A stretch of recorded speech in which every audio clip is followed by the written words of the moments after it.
Our enemies are hell-bent upon driving a wedge between our people and armed forces. ہم لوگ سمجھتے ہیں کہ شاید ہم 7 پردوں میں باتیں کر رہے ہیں لیکن باتیں نکل آتی ہیں. People are central to the unity of the state. ایک طرف مذاکرات اور دوسری طرف یہ ماحول، یہ آپ کیا کرنا چاہ رہے ہیں؟ تاریوں کا معاملہ ہے، یہ وہ چیز ہے جو پورے مذاکرات کے عمل کو تباہ و برباد کر دے. السلام علیکم ناظرین، آپ روبرو پروگرام دیکھ رہے ہیں اور میں ہوں آپ کا میزبان Shaukat Paracha. Chief of army staff general Asim Munir Syed نے آج ایک بڑا جاندار خطاب کیا کاکول ملٹری اکیڈمی ایبٹ آباد میں، اور انہوں نے بالکل ہی واضح کہہ دیا کہ عوام اور فوج کے درمیان دراڑ ڈالنا دشمن کی خواہش ہے. انہوں نے یہ بھی کہہ دیا کہ ریاستی اور سماجی ہم آہنگی کو متاثر کرنا بھی دشمن کی خواہش ہے. دنیا بدل رہی ہے، ایران اور سعودی عربیہ قریب آ رہے ہیں، لیکن ہم نہیں بدلے. اگر کل آدھی رات کو فریال تالپور صاحبہ کو ایک ہسپتال سے اٹھا کر جیل میں ڈالا جاتا تھا، تو آج بھی آدھی رات کے بعد پرویز الہی کے گھر پر دھاوا بولا جاتا ہے. پرویز الہی اگر دن میں ہاتھ نہیں آ سکتے تھے تو رات کو بھی ہاتھ نہیں آ سکتے تھے. لیکن ہم نہیں بدلے. مذاکرات بھی اپوزیشن اور حکومت میں چلے ہوئے ہیں. عوامی مسلم لیگ کے سربراہ جناب شیخ رشید احمد صاحب تو پہلے دن ہی صحیح کہے گئے، درست کہے گئے کہ ان مذاکرات کا کوئی فائدہ نہیں نکلے گا. عوامی مسلم لیگ کے سربراہ جناب شیخ رشید احمد صاحب فوج، سیاست اور عوام کے انتہائی حساس تعلق کو بہت اچھی طرح سمجھتے ہیں، شاید مجھ سے اور آپ سے بھی زیادہ اچھی طرح سمجھتے ہیں. وہ تو بار بار کہہ رہے ہیں کہ فوج اور ہمارے درمیان، یعنی ان کی پارٹی یا ان کے اتحادیوں کے درمیان صلح ہونی چاہیے. لیکن عمران خان کبھی کبھی پھر جلتی پر تیل ڈال دیتے ہیں، اور تازہ جو انہوں نے بات کی کہ فوج کے اندر وہ کرپشن نہیں ہونے دیں گے. خان صاحب وزیر اعظم رہ چکے ہیں، ان کو علم نہیں کہ فوج میں کرپشن روکنے کا اپنا ایک نظام ہوتا ہے. اور آج ہمارے روبرو بھی عوامی مسلم لیگ کے سربراہ، سابق وزیر داخلہ بلکہ بہت دفعہ وزیر رہنے والے جناب شیخ رشید احمد صاحب ہیں. بہت شکریہ شیخ صاحب، آپ نے وقت نکالا. آج چونکہ army chief general Asim Munir Syed صاحب نے تقریر کی ہے، تو 1 2 3 پوائنٹس ہیں بڑے امپورٹنٹ ہیں، میں آپ سے ریز کرنا چاہ رہا ہوں. انہوں نے کہا ہے کہ فوج اور عوام کے اندر دراڑ ڈالنا دشمن کی خواہش ہے. یہ کس کی بات کر رہے ہیں؟ دیکھیں، جو بھی دراڑ ڈال رہا ہے وہ ملک دشمن ہے. لیکن ہمیں یہ بھی دیکھنا ہے کہ ہم 16 دفعہ وزیر رہے، اور جب ہماری آنکھوں پر پٹیاں باندھ کر اور ہمارے پاؤں ہاتھ باندھ کر ہمیں 3 گھنٹے ہائیڈ آؤٹ میں رکھتے ہیں، تو ہم جو فوج کے لیے جو جذبات رکھتے ہیں، اور ہم سمجھتے ہیں کہ پاکستان کی عظیم فوج اور شاتی اور جہادی فوج جو ہے وہ پاکستان کی عظمت کا ترہ ہے اور عظمت کا نشان ہے، اگر ہم سے یہ سلوک ہوا ہے تو اس کی تحقیق کریں نا کہ ہمیں ہائیڈ آؤٹ میں لے جا کر ہمیں 3 گھنٹے باندھنے کی کیا. ہم نے تو باہر آ کے شور نہیں ڈالا، ہم نے کہا ہمارے ساتھ زیادتی نہیں ہوئی. لیکن اسی طرح میں یہ سمجھتا ہوں کہ قوم کی معاشی اقتصادی صورتحال پر بھی، کہ اس مہینے ابھی ختم نہیں ہوا، آج 29 تاریخ ہے، 43 آدمی جو ہے وہ ٹھٹھا کے ساحلی پٹی پہ خودکشی کر چکے ہیں، جس میں پرسوں 6 آدمیوں نے کی ہے. میں اپنے حلقے میں نہیں بیٹھ سکتا کہ میرے حالات حلقے کے خراب ہیں. لوگوں کے پاس آٹا نہیں ہے، گھی نہیں ہے، چینی نہیں ہے، بل نہیں ہے، پیسے نہیں ہے. سیاست کو خاک میں ڈالیں جی، قبر کے پیسے نہیں ہیں. میں عید کے دن اپنی ماں کی قبر پہ جاتا ہوں، حسب معمول گیا ہوں، تو میرا دل کیا کہ اس قبر میں گھس مروں، کہ وہاں 2 جگہ لکھا ہوا تھا کہ اگر آپ کے پاس قبر کے پیسے نہیں ہیں تو ان فون نمبروں پہ رابطہ قائم کرے. میں نے آ کے لوگوں میں یہ بات کی لال حویلی میں، انہوں نے کہا جی ذرا جو کفن بیچتے ہیں ہمارے علاقوں میں دکانیں، ان پہ بھی یہ بورڈ لگے ہیں کہ اگر آپ کفن نہیں خرید سکتے، جن کے پاس کفن دفن کے پیسے نہیں ہیں. اور آئی ایم ایف کہاں گیا وہ جو آیا تھا، آئی ایم ایف کا بڑا فیوریٹ؟ 1 سال ہو گیا. میں نے آج لسٹ دیکھی ہے جی، 10 تاریخ، پراچا صاحب 10 تاریخ کی میٹنگ میں پاکستان کا کوئی ایجنڈا نہیں ہے. آپ نے میں آپ کے پروگرام مہنگائی میں کی بات اسحاق کی ڈار شیخ صاحب کو صاحب، کہتا ہوں کہ اتنا قوم کو بے وقوف بنائیں کہ 10 تاریخ کی ایگزیکٹو میٹنگ میں آئی ایم ایف کے ایجنڈے پر پاکستان نہیں ہے، اور مشرف نے کتنا بڑا جرمانہ پیش کیا صرف اسحاق ڈار کی ٹیمپرنگ سٹیٹمنٹ کی وجہ سے۔ آپ نے مہنگائی کی بات کی اور یہ فیصلہ کیا گیا کہ آئی ایم ایف کو جرمانہ دیا جائے۔ آپ نے مہنگائی کی بات کی، army chief general Asim Munir نے تو واضح طور پر کہہ دیا نا کہ ریاست کا محور ہی عوام ہے۔ بھئی ریاست کا محور سرچشمہ عوام ہے، فوج ہم میں سے ہے، میرے علاقے سے، میری گلی میں جو ہے سینڈو صاحب اور سینڈو صاحب کے بیٹے لیفٹیننٹ جنرل حامد صاحب اور حمید جنرل حمید صاحب، اور اس وقت کے بھی ایف سی کے حافظ، وہ بھی حافظ ہیں، ان کے والد بھی، میں نے حافظ صاحب کی بات نہیں کرتا، سنیارے ہیں میری گلی میں، ان کے بچے بھی میجر جنرل اور لیفٹیننٹ جنرلز ہیں۔ سو فوج جو ہے ہماری ہے، ہم فوج کی ہیں، لیکن ملک میں جو چور بازاری ہو رہی ہے، جو ڈکیتی ہو رہی ہے، جو تباہی اور بربادی ہے، جو حالات اس قدر مخدوش ہیں کہ مجھے ڈر لگتا ہے کہ کسی وقت کسی گلی سے ایک ایسی پھلجڑی سی نکلے گی اور سارے میرے شہر کو اپنی لپیٹ میں لے لے گی۔ آپ کے بارے میں شیخ صاحب اور ان کو، اور جو گیم چینجز ہوئی ہیں اس کے نتیجے فیل ہو گئے ہیں، الیکشن کی طرف ملک کا فیصلہ ہے، اور اس میں فوج کو الیکشن کرانے میں یہ کہتے ہیں کہ ہم نیوٹرل ہیں۔ بابا فوج کسی ملک کی نیوٹرل کیسے ہو سکتی ہے؟ شیخ صاحب یہی تو میں آپ کے سامنے، میں یہی نقطہ آپ کے سامنے رکھنا چاہ رہا ہوں۔ میں نے پہلے بھی کہا اور میں اس بات پہ یقین رکھتا ہوں کہ آپ ان معاملات کو، حساس چیزوں کو بڑی اچھی طرح سمجھتے ہیں۔ اچھی بات ہے، آپ نے خود بھی فرما دیا کہ فوج کا احترام ہے، عوام کے اندر احترام ہے، لیکن یہ جو بیانات آتے رہے، مثلاً نیوٹرل کو آپ نے ابھی ریفرنس دیا، کبھی فوج نے کہا ہم نیوٹرل ہیں، تقریر میں جواب آیا کہ جی وہ تو جانور نیوٹرل ہوتا ہے، پھر میر جعفر، میر صادق کے ٹائٹل آئے، سینئر افسروں کے بارے میں ڈرٹی ہیری کی بات کی جاتی ہے۔ دیکھیں پراچا صاحب، آپ میری گزارش سنیں، جی آپ ویسے ہی ایشوز کی طرف آئیں۔ جی ایشو یہ ہے کہ کوئی شخص، ساری قوم اس فوج کے پیچھے کھڑی ہے، ساری قوم اس فوج، لیکن اس فوج کو بھی اس قوم کے پیچھے کھڑا ہونا ہے، اور اس کا واضح قوم، عام آدمی جو ہے نا جی میرے حلقے میں، اب میری تقریروں کا وقت گزر گیا، آپ لوگ ٹی وی نہیں دیکھتے جی۔ پراچا صاحب میں آپ کی دل آزاری کر رہا ہوں، ایک وقت تھا کہ لوگ میرے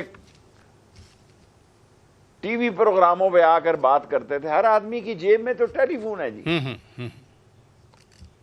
جب میرے گھر پہ حملہ ہوا، مجھے اٹھا کے لے گئے، میرا سامان لے گئے، سارا کچھ لے گئے، تو میرے 2 فون تو چلو جو ہوئے سو ہوئے، ایک پاس ورڈ چاہیے تھا۔ میں تو یہ دیکھ کے حیران رہ گیا، جو میرا کوک تھا اس کے پاس 3 فون تھے جی، تھے سستے، وہ تینوں انہی کے پاس ہیں۔ میرے کوک اور میرے صفائی کرنے والے کے پاس 3 فون تھے۔ سو فون کی کلاشن کوف جب نوجوان کی جیب میں آ گئی ہے حضور، اسے سمجھنے کی کوشش کرے اور اس مسئلے کو نپٹائیں، ملک کو الیکشن کی طرف لے جائیں، اس میں سہولت کار بنیں، اس میں ادارے سہولت کار بنیں اور عدلیہ کے پیچھے کھڑے ہوں۔ عدلیہ آئین اور قانون کی علم بردار ہے، جس تحمل اور بردباری سے وہ ملک کو آگے لے کر جا رہے ہیں۔ اب میری لال ابھی شیخ صاحب ایک منٹ شیخ صاحب، ابھی 3 دن پہلے D G I S P R نے پریس کانفرنس کی، کسی سیاسی جماعت پہ تنقید نہیں کی، کسی کا نام نہیں لیا، ایک اچھا جیسچر دیا۔ ادھر عمران خان صاحب ملے لوگوں سے، وہاں سینئر جرنلسٹ سے، وہاں کہنے لگے کہ میں فوج کو کرپشن نہیں کرنے دوں گا۔ ایک سابق وزیر اعظم کو اتنا تو پتہ ہوگا نا کہ فوج کے اندر اپنا نظام ہے۔ آپ فوج پہ پروگرام کرنا چاہتے ہیں یا سیاست پہ کرنا چاہتے ہیں؟ میں فوج کو 1 سال سے نہ میرا عظیم فوج کے ساتھ نہ رابطہ ہے، نہ ان کا میرے ساتھ رابطہ ہے، نہ میرا ان کے ساتھ رابطہ ہے۔ اگر عمران خان کے سوالوں کا جواب دینا ہے تو آپ عمران خان کا انٹرویو لیں۔ میں عمران خان کے ساتھ اس وقت سیاسی طور پر ان چوروں، 13 چوروں اور لٹیروں کے خلاف اس کے ساتھ کھڑا ہوں۔ میں بہت ساری سیاسی باتیں کر سکتا ہوں، آپ کی سوئی ایک ہی جگہ پھنسی ہے۔ میں فوج پر تبصرہ نہ کرتا ہوں، نہ ان کے خلاف ہوں، اور میری خواہش ہے کہ عمران خان کے فوج کے ساتھ اچھے تعلقات ہوں اور خدا میری یہ دعا سنے. شیخ صاحب میں نے تو خود یہ بات کی انٹرو میں کہا کہ آپ کی خواہش ہے. میرا مطلب ہے آگے نہیں جا رہے 15 منٹ سے. آپ کو میں آگے بھی بڑھتا ہوں. میرے پاس آپ بتائیں. ہاں مجھے بتائیں. میری لال حویلی 4 مرلے کی ملکیت ہے. اگر یہ 4 کی رات کو میری طرف آئیں گے اور یہ بلڈوز کریں گے, بختر بند گاڑیوں سے آئیں گے, میں تو آئین اور قانون کا سہارا لوں گا نا. اچھا میں اسی پوائنٹ پہ آتا ہوں, لیکن میں ایک بریک لے لیتا ہوں ناظرین. بریک کے بعد جب واپس آئیں گے, جو رات کو بھی چھاپا پڑا وہ بھی ایک میسیج ہی ہے میں تو سمجھتا ہوں, اور شیخ صاحب کی لال حویلی کے حوالے سے بھی بڑے عرصے سے لوگوں کی نظر ہے. کیا اب سخت پیغامات دینے کا وقت ہے, دیے جا رہے ہیں؟ بریک کے بعد بات کریں گے. ویلکم بیک ناظرین, آپ روبرو پروگرام دیکھ رہے ہیں اور آج ہمارے روبرو ہیں سابق وفاقی وزیر داخلہ, عوامی مسلم لیگ کے سربراہ, سینئر پولیٹیشین جناب شیخ رشید احمد صاحب. شیخ صاحب یہ پہلے بھی چھاپے پڑتے رہے, ہم اس وقت بھی کہتے تھے کہ کم از کم ایک دوسرے کا خیال کریں, آپ پولیٹیشنز ہیں. رات کو پھر پرویز الہی کے گھر پہ چھاپا پڑا. کیا انف از انف کا میسج ہے کہ بس اب ہم کوئی اور چیز برداشت نہیں کریں گے؟ پراچا صاحب, آپ نے اس خاندان کو اتنا نہیں دیکھا. میں اس خاندان کا ایک حصہ ہوں اور پچھلے 1-1.5 سال سے 2 سال سے ان کے گھر نہیں گیا. اور جس وقت چودھری ظہور اللہ مرے تو ایک دن پہلے بھی میں ان کے ساتھ تھا جب ان کو گولی لگی. اور ان دونوں پرویز اور شجاعت کی شادی کے انتظامات بھی میرے پاس تھے, کیونکہ دونوں بہنیں تھیں اور میں گھر کا ایک فرد تھا. میں ایک سیاستدان کی حیثیت سے نہیں کہہ رہا, میں نے بہت سیاست کر لی ہے. دنیا میں کسی نے 16 وزارتیں نہیں کی. میرا دل رنجیدہ ہے کہ عمر کے حصے میں شجاعت کو بیان دینا چاہیے. ادھر کمرہ پرویز کا, ادھر ہے شجاعت کا. میں صرف اس لیے نہیں گیا کہ میں پرویز کو ملنے جاؤں گا. میں 2 سال سے پرویز الہی کو نہیں ملنے. ایک دن گیا, اس نے میرا کھانا کیا, میں نے کہا دفتر میں آؤں گا. سالک کو استعفیٰ دینا چاہیے. لعنت ہے ایسی وزارت پہ, 101 بار لعنت ہے ایسی وزارت پر. جب گھر کی تقریباً تمام خواتین سے میں واقف ہوں. میں نے شاہپور ان کے لیے قتل کے ایک کیس میں قید کاٹی ہے. روز بیویوں کی طرف سے میرے پاس کھانا آتا تھا. ایک لمبا عرصہ میں نے کڑیاں والا قتل کیس کاٹا, تو میرا کھانا گھر سے ہی آتا تھا, ان کے گھر سے. تو آپ کس چیز کے بھوکے ہیں بھائی؟ اور مجھے پتہ ہے کہ آپ کے پیچھے کون ہے.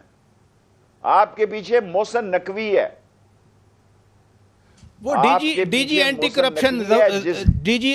کرپشن سہیل ظفر چٹھا صاحب تو کہہ رہے تھے کہ کوئی نہیں ہے, ہم تو قانونی کارروائی کرنے کے لیے آئے ہیں. نہ وزیر اعظم ہے, نہ چیف منسٹر ہیں پیچھے اس کے. باقاعدہ بیان دے گئے وہ. میں ذمہ داری سے کہتا ہوں, 10-12 سال سے میں نے جھوٹ بولا چھوڑا ہے. میں انتہائی ذمہ داری سے کہتا ہوں. بھٹو نے 6 نومبر 1968 کو مجھے یہ کہا تھا جب میرے 2 ساتھی شہید ہو گئے کہ there is always face behind a case Sheikh Rashid. گو وہ جنازے میں نہیں آیا حمید شہید کے اور بھٹو, جس دن سے میری اس سے انبن ہو گئی کہ ہم نے 2 لاشیں دی اور اس کے پاس جنازے کے لیے ٹائم نہیں تھا. تو میں کسی جگہ موجود تھا جب میں نکل رہا تھا, اور یہ اور محسن نقوی جہاں سودے ہو رہے تھے, خرید و فروخت ہو رہی تھی, سالک اور محسن نقوی وہاں داخل ہو رہے تھے. یہ سارا کام شیخ صاحب کہاں آپ نکل رہے تھے, وہ داخل ہو رہے تھے؟ یہ نہیں میں بتا سکتا, یہ نہیں میں بتا سکتا. نہیں کوئی ایسی میں بہت بہادر ہوں, میں بہت بہادر ہوں. میں نے عمر کے اس حصے میں اس ہائی کورٹ کے باہر ایک وہ موچکو اسٹیشن کے انسپیکٹر نے آ کے مجھے دھکا دیا, میں بچ گیا, شکر کریں. اور ورنہ اس عمر میں کوئی ہڈی ٹوٹ جاتی تو شاید ٹھیک بھی نہ ہوتی. کہ کیس کیا ہے ہمارے خلاف جی؟ 7 عدالتوں میں جا کے اب کیونکہ ہمارے خلاف کیسز کی وجہ یہ ہے کہ ہم ایک ٹویٹ کر رہے ہیں جی. اگر آپ کہتے ہیں تو ہم ٹویٹ بھی بند کر دیتے ہیں. اگر قوم یہ کہتی, مجھے تو پتہ نہیں تھا, میں نے تو اتنی دیر سے ٹویٹر شروع کیا جی. میں تو ٹی وی پروگرام ہی نہیں کرتا. میں نے تو جان چھڑا لی ہے ٹی وی پروگراموں سے, کیونکہ میرے ٹی وی پروگرام ہضم نہیں ہوتے انہیں.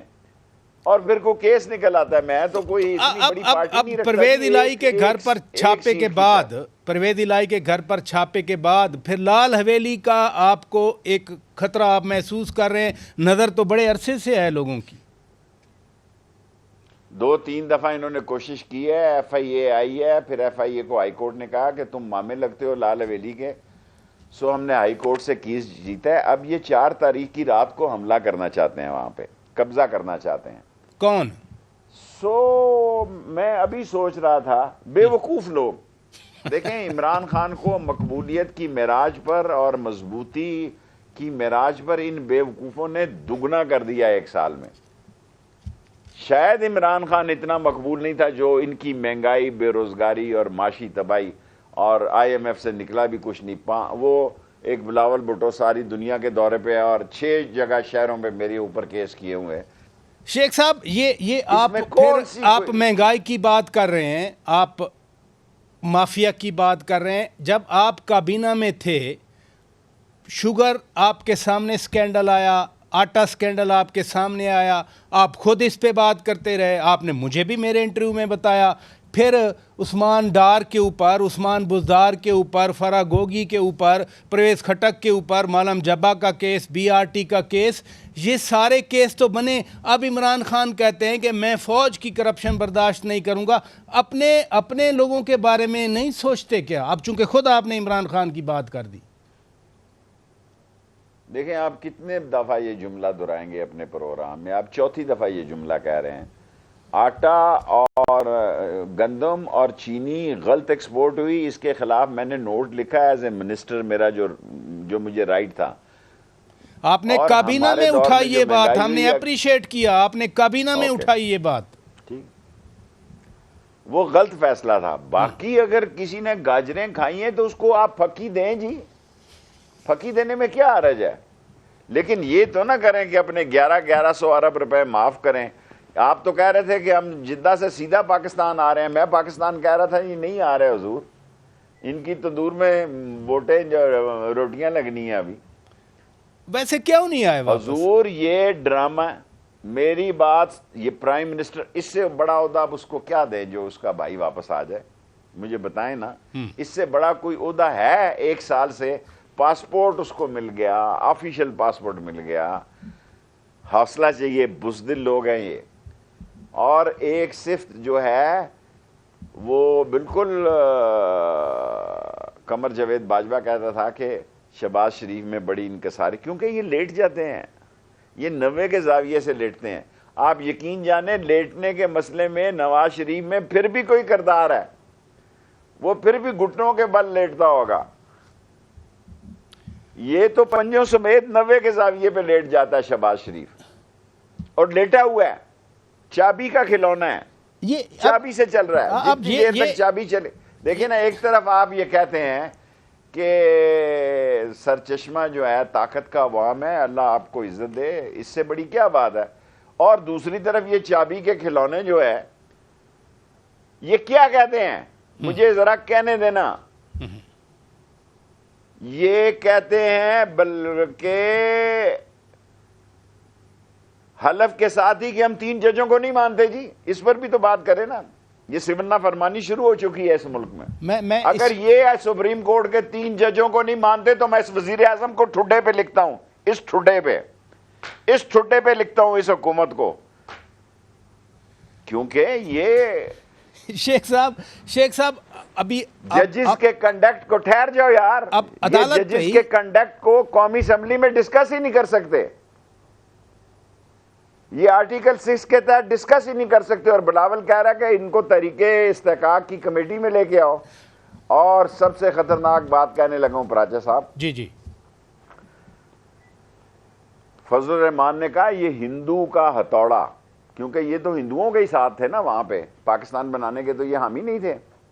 پاکستان میں تو جنہوں نے گردنیں کٹائی, جنہوں نے لاشیں اٹھائی, جنہوں نے بہنوں کو چھوڑا, بھائیوں کو چھوڑا, جو در بدر ہوئے, وہ تو مردم شماری کو لے کر بیٹھے ہیں. وہ ان کی سوئی ابھی تک مردم شماری سے نہیں نکلی. اور جو وہاں انگریز کے جوتے چاٹتے تھے, انگریز سے انہوں نے زمین، وہ کون سی زمینیں لی ہے مجھے خاص لفظ نہیں آتا، جاگیر زمینیں بانٹی گئی ہیں، جاگیر، ہاں جاگیریں بانٹی گئی، اپنے طوطے اور اپنے پرندے بھی یہ جہازوں میں لے کے آئے، رل گیا غریب بیچارہ، آج تک رل رہا ہے 75 سال سے، نکلے غریب باہر، نکلے غریب۔ آپ مردم شماری دیکھیں نا، میرے پھر سوال رہ جائیں گے شیخ صاحب، آپ اچھا نہیں سمجھ رہے۔ سوال کیا آپ کو؟ تو آج ایک ہی سوال، میں نہیں ایک نہیں، میں مردم شماری پہ آ رہا ہوں شیخ صاحب، میں مردم شماری پہ آ رہا ہوں۔ مردم شماری ایک بڑا سیریس ایشو ہے، اس میں کوئی شک نہیں ہے۔ کراچی کی آبادی کو شاید اب پہلے سے بھی کم گنا گیا ہے۔ مردم شماری آپ کے دور میں شروع ہوئی، اب ڈیجیٹل آ رہی ہے، تو اس کے باوجود آپ جن کو تانا دے رہے ہیں وہ تو وزیر اعظم کو ووٹ آف کانفیڈنس بھی دے کے گئے، وہ کابینہ میں بھی بیٹھے ہیں، آپ ان کو اچھا سمجھتے ہیں۔ میں ایم پاکستان کی بات کر رہا ہوں۔ یہ مردم شماری کا مسئلہ حل ہوگا صحیح؟ ویسے حضور میں ایم کیو ایم کو بہت اچھا سمجھتا ہوں، بہت پڑھے لکھے لوگ ہیں، لیکن ایم کیو ایم میں بھی مرد کلندر کی لوڑ ہے، مرد کلندر کی ضرورت ہے۔ نیچے لیٹ لیٹ کے لوگ ووٹ نہیں دیں گے۔ یہ میرا ایم کیو ایم کو بطور بھائی مشورہ ہے، بطور شیخ رشید مشورہ نہیں ہے۔ آپ اپنی ساکھ کھوتے جا رہے ہیں کراچی میں نے کراچی کی سیاست نہیں کرنی۔ ایک زمانے میں الطاف حسین نے مجھے کہا کہ میری خواہش ہے کہ تو کراچی سے الیکشن لڑے۔ میں نے کہا میرا اپنا دماغ خراب ہے کہ میں ایک سیٹ چھوڑ کے کراچی سے جا کے لڑوں۔ 2 دفعہ الطاف حسین قریشی نے مجھے کہا کہ تم کراچی سے جا کے شیخ رشید الیکشن لڑو۔ الطاف حسین قریشی میں نے کہا بھائی مجھ سے ایک الطاف حسین قریشی لگ لو جی، جتنے ادھر سے آئے ہیں قریشی ہیں۔ آپ بانی ایم کیو ایم کی بات کر رہے ہیں، الطاف حسین قریشی تو ہمارے غریب جرنلسٹ ہیں، ہمارے ساتھی ہیں۔ وہ کدھر ٹکٹ آپ کو آفر کریں گے؟ تو آپ کو کراچی سے الیکشن لڑنے کی پیشکش کی بانی ایم کیو ایم نے؟ 2 دفعہ انہوں نے مجھے کہا آپ لڑیں ہیں، میں نے کہا نہیں، میں ایک ہی سیٹ کی سیاست کرتا ہوں، جیتوں یا ہاروں یہ اللہ کے پاس۔ چلیں شیخ صاحب میں بریک لیتا ہوں، بریک کے بعد ناظرین واپس آئیں گے۔ آڈیو کا دور ہے، آج پھر کچھ مبینہ آڈیوز آئیں۔ ثاقب نثار کا بیٹا اور کوئی اور آدمی ہے، اور اس مبینہ آڈیو کے مطابق وہ ٹکٹیں بھیج رہے ہیں جو پنجاب اسمبلی کے الیکشن والے ہیں۔ تو کیا شیخ صاحب کی نظر میں 14 مئی کو الیکشن ہوگا؟ کچھ جینون پی ٹی آئی کے لوگ ہیں جن کو ٹکٹ نہیں ملا، شیخ صاحب تو ناراض ہوتے ہیں کہ وہ پی ٹی آئی کے ترجمان نہیں ہیں، لیکن وہ بڑے لیڈر ہیں، میں ان کی اسیسمنٹ جانتا ہوں، میں ہرگز پی ٹی آئی کا موقف نہیں جان رہا ہوتا۔ بریک کے بعد بات کریں گے۔ ویلکم بیک ناظرین، آپ روبرو پروگرام دیکھ رہے ہیں، اور آج ہمارے روبرو ہیں عوامی مسلم لیگ کے سربراہ، بہت ہی سینئر پولیٹیشین اور 16-17 بار وفاقی وزیر کا درجہ رکھنے والے جناب شیخ رشید احمد صاحب۔ شیخ صاحب بہت ساری آڈیوز آتی ہیں، آج بھی ایک مبینہ آڈیو آ گئی۔ میں مبینہ اس لیے کہہ رہا ہوں کہ میں اس کی تصدیق یا تردید نہیں کر سکتا، جس میں ثاقب نثار کا بیٹا ٹکٹوں کے حوالے سے کسی سے بات کر رہے ہیں اور سودا ہو رہا ہے۔ اس تناظر میں آپ کو 14 مئی کا الیکشن ہوتا نظر آتا ہے؟ میں تو سپریم کورٹ کے موجودہ چیف جسٹس صاحب کو نہیں جانتا، عطا صاحب کو، بندیال کو، ان کے والد سے میں تقریباً ہفتے میں دن میں کوئی ہفتہ ایسا نہیں جاتا تھا، کیونکہ یہ سارا جال میں نے یونیورسٹیوں اور کالجوں کا فتح خان بندیال کی وجہ سے بنایا۔ یہ فتح خان بندیال کا بیٹا تن کے رکھ دے گا۔ پھر میں کہتا ہوں فتح خان بندیال کا بیٹا آئین اور قانون کی ڈنڈی سے تن کے رکھ دے گا۔ الیکشن 4 دن آگے ہوں یا پیچھے ہوں اس کی بات نہیں ہے۔ آپ ٹکٹوں کی بات کر رہے تھے، بابا ووٹ ہے عمران خان کی، اور وہاں کوئی میٹر نہیں کرتا۔ میرے صرف عمران خان کے ساتھ تعلق ہے اور میں صرف عمران خان کے ساتھ کھڑا ہوں۔ باقی اللہ اسد بہت اچھا دوست ہے، بھائی ہے، اور پرویز خٹک ہے، فواد ہے، شاہ ہے، لیکن سیاست میری صرف عمران خان کے ساتھ ہے، اور ووٹ صرف عمران خان کا ہے، باقی کسی کا نہیں ہے۔ کسی کو غلط فہمی نہیں ہونی چاہیے۔ یہ آڈیو ویڈیو جب حکومت ختم ہو رہی تھی تو عمران خان کو کہا گیا کہ آپ کی آڈیو ویڈیو ہیں، غلطی سے میں نزدیک ہی گزر رہا تھا۔ اس نے کہا پھر ٹی وی تے نشر کر دو۔ کون سن رہا ہے ان کو جی؟ کون دیکھ رہا ہے؟ مسئلے کچھ ہیں لوگوں کے، آپ کن چکروں میں لوگوں کو لے جا رہے ہیں؟ آپ خود بھی شیخ صاحب، آپ خود بھی پارٹی کے سربراہ ہیں، عمران خان پارٹی کے سربراہ ہیں، ٹھیک ہے ووٹ عمران خان کا، اس میں کوئی شک نہیں ہے، لیکن جو لوگ، میں اب آپ سے ایک سیاسی ورکر کے طور پر پوچھ رہا ہوں، جو لوگ عمران خان کے ساتھ کھڑے رہے، مثلاً گلریز گوندل ہیں، ندیم افضل چند صاحب کے بھائی ہیں، بڑا پریشر آیا ان پر فیملی سے، لیکن پی ٹی آئی نہیں چھوڑی۔ عامر سہو صاحب ہیں، میں ذاتی طور پہ جانتا ہوں، بڑا پریشر تھا ان پہ کہ پی ٹی آئی چھوڑے نہیں۔ سلمان بھابا جو ہیں، سلمان بھابا، ان کو ٹکٹ نہیں دیا۔ سیاسی ورکر کے طور پہ میں پوچھ رہا ہوں، جب سیاسی ورکرز کو اگنور کیا جائے گا کیا ہوگا؟ سر جی، مجھے تحریک انصاف کی ٹکٹوں سے کوئی، میں پنجاب کی سیاست نہیں کرتا، اور آپ اتنے سینئر نمائندے ہیں، آپ کن ٹکٹیں بانٹنے کے چکر میں لگ گئے ہیں؟ حضور والا، میں نے آپ کو ایک بات واضح کر دی کہ میں ایک آدمی کے ساتھ ہوں، اس کا نام ہے عمران خان، باقی نہ میرے کسی سے تعلق ہے، نہ میں کسی کے گھر گیا ہوں، نہ میری سلام دعا ہے، اور اس کے ساتھ کھڑا ہوں جب تک وہ لڑائی لڑ رہا ہے، کیونکہ میں لڑائی میں اگر چھوڑوں تو پھر یہ میری عزت اور میرے شہر کی روایت کے خلاف ہے۔ حکومت میں چھوڑوں تو کوئی بات نہیں، چھوڑ سکتا ہوں، کسی نے برا نہیں منانا، اور اگر اب چھوڑوں تو پھر میں راجہ ریاض ہی ہو جاؤں گا، فیصل آباد کا لوٹا ہے جو گولڈن لوٹا ہے۔ ٹکٹیں بانٹنا شانٹنا میرے لیول کا مسئلہ نہیں ہے، نہ میری اس میں دلچسپی ہے۔ آپ لوگوں کے نام لے رہے ہیں اتنے بڑے چینل پہ، سو آپ عمران خان سے یہ پوچھیں کہ بھائی ان کو کیوں نہیں دیے، یا اسد عمر صاحب سے پوچھیں۔ اچھا، عدالت کے حوالے سے اب جو میں قلم دوات سے الیکشن لڑوں گا 1 سیٹ کا۔ آبزرویشن آئی شیخ صاحب کہ نہ ہم ہدایت دیں گے، نہ کوئی ٹائم لائن دیں گے، انکلوڈنگ مولانا فضل الرحمان، اس بات کو خوشائند قرار دیا گیا۔ آپ سمجھتے ہیں کہ اب یہ معاملہ سیاستدانوں کے سپرد کر دیا گیا ہے، مذاکرات ہو رہے ہیں؟ آپ نے تو پہلے ہی دن بالکل واضح کر کے بڑے بڑے الفاظ میں، بڑی اونچی آواز میں کہہ دیا تھا مذاکرات کا کوئی نتیجہ نہیں نکلے گا۔ کوئی نہیں نکلے گا۔ دیکھیں، میں نے مفتی محمود کے ساتھ کیا ہے کام، فضل الرحمان نے عدلیہ کے بارے میں ہندو کا ہتھوڑا کہا ہے، تو پھر اب میں یہ کہتا ہوں کہ جو پی ٹی آئی والے اس کو اپنے جلسوں میں نہیں کہنے دیتا تھا، عمران خان کہتا تھا تجھے کیا تکلیف ہے جب یہ ایسا جملہ استعمال کرتے ہیں جو میں نہیں کروں گا۔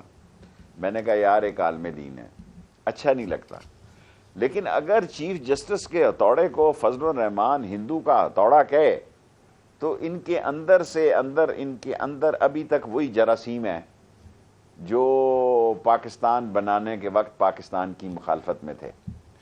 اور آپ ویسے ذاتی طور پر مذاکرات کے مخالف ہیں کیا؟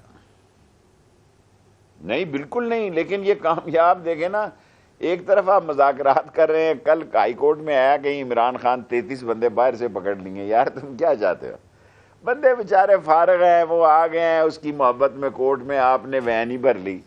وین تو آپ اس رات بھی لے کے آئے تھے جس دن ہمارے خلاف عدم اعتماد ہوا، اور سارا میڈیا دکھا رہا تھا جناب کہ یہ پریزن وین آ گئی ہے۔ آپ نے دیکھی تھی نا وہ پریزن وین، جب رات کے وقت اندھیرے میں جھرلو چلنے لگا تھا، اور وہ جھرلو کے وقت پریزن وین آئی تھی۔ سر جی الیکشن ہوں گے، الیکشن کرانے پڑیں گے، اور یہ ہمارے پڑوسی ملکوں نے بھی ان کو سمجھا دیا ہے۔ میں ابھی شہزادہ نائف میرے بھائیوں کی طرح انٹیریئر منسٹر سعودی عرب، اور آپ کو پتہ ہے کہ انہوں نے تو میرے بھتیجے کو وہاں سعودی عرب میں گرفتار کروانے کے لیے 3 دفعہ کوشش کی۔ وہ تو شکر ہے کہ میرے کوئی تعلقات تھے کہ تینوں جگہ سے وہ نکل آیا، ورنہ ابھی تک وہ جیل میں ہی ہوتا سعودی عرب میں، راشد شفیق صاحب۔ اور یہ سعودی عرب میں جو ملاقاتیں ہوئی ہیں، ہمیں معلوم ہے کیا ملاقاتیں ہوئی ہیں، کچھ بھی نہیں، ملاقاتاں باتاں راتاں، اور جا پتر راوی نہ کوئی آوی نہ جاوی۔ آپ نے درست کہا کہ الیکشن کروانا پڑیں گے، الیکشن ہونا چاہیے۔ وزیر اعظم صاحب کہہ رہے ہیں کہ جی مذاکرات صرف پورے الیکشن 1 دن میں ہونے پر ہونا چاہیے۔ عمران خان کہہ رہے ہیں کہ اگر یہ انتخابات کو سپٹمبر اکتوبر تک لے جائیں تو پھر مذاکرات نہ کریں، تو یہ ڈیڈ لاک برقرار ہے، پھر الیکشن پہ کون متفق ہوگا؟ میں تو کہہ رہا ہوں ناکام ہوں گے۔ اور آپ نے شہباز کی تقریر کا ایک جز بتایا، اس نے کہا 18 سے احتساب رہیں گے، صرف الیکشن کی بات نہیں کریں گے۔ اور اگر یہ ستمبر میں ہی الیکشن کرنا ہے تو 15 دن کے لیے 1 سال کی اتنی جیلیں کاٹی، مارے کھانی اور لاشیں لانی. وہ گلو وہ بیچارہ جو درویش آدمی شہید ہوا ذلِ شاہ لاہور کے زمان پارک میں ذلِ شاہ ذلِ شاہ کی ان پہ پڑے گی. یاد رکھنا وہ سائیں آدمی تھا، سائیں آدمیوں کو سلام کرنا چاہیے. وہ سائیں آدمی تھا اور سائیں آدمی کی ان کو پڑے گی. اور سائیں آدمی کو انہوں نے جو مارا اور جو ارشد شریف کو انہوں نے مارا، اس کی ان کے گلے پڑے گی، اتنی بری پڑے گی کہ شاید بھاگ سکیں ورنہ پکڑے جائیں گے. دیکھیں نا شیخ صاحب، کیس عدالت میں چل رہا ہے، حکومت پہ وہ قائم ہے. آخر اس حکومت پہ کیا دباؤ ہے کہ وہ جناب کسی کی خواہش پہ فوری الیکشن کروا دیں؟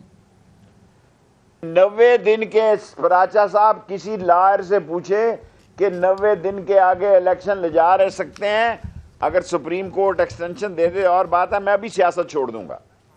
اسمبلیوں کے ڈیزالو ہونے کے بعد آئین کے تحت 90 دن الیکشن کرانا لازمی ہے. اگر کوئی وکیل آ کے آپ کے پروگرام میں کہہ دے میں ابھی سیاست چھوڑ دیتا ہوں، صرف سپریم کورٹ اگر ایکسٹینشن دے دے، کوئی معاملات کوئی ٹیکنیکلٹی میں تو علیحدہ بات. بہت شکریہ جناب شیخ رشید احمد صاحب، سربراہ عوامی مسلم لیگ اور سابق وفاقی وزیر داخلہ، آج ہمارے روبرو تھے. اپنے میزبان شوکت پراچا کو اجازت دیجیے. خدا حافظ.